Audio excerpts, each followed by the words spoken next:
When I was a little kid growing up, I was probably only 6 or 7 years of age. There was this guy who would walk around our neighbourhood in the shops, and he'd go from shop to shop. And he was a big guy with big long hair, a big beard, dirty clothes, and he had this sack that he would, this bag that he carried over his shoulder.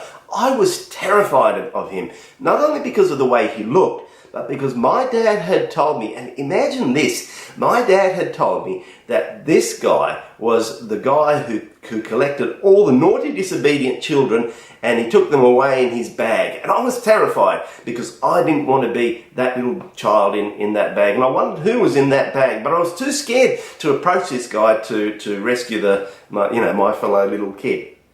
Now, many years later, I look back and I realise that this was probably just certainly just some poor homeless guy. A real person. I mean, who knows what his journey through life had been, his experiences of love, of loss, of winning and losing that had brought him to this point in his life. And this brings home to me how important it is not to see other people as just being one-dimensional. It's when we see others as just being one-dimensional that we're afraid of them, that we don't treat them the way that we should treat them. And you know, God sees none of us as one-dimensional people. He sees every single one of us, you and me, as his multifaceted children.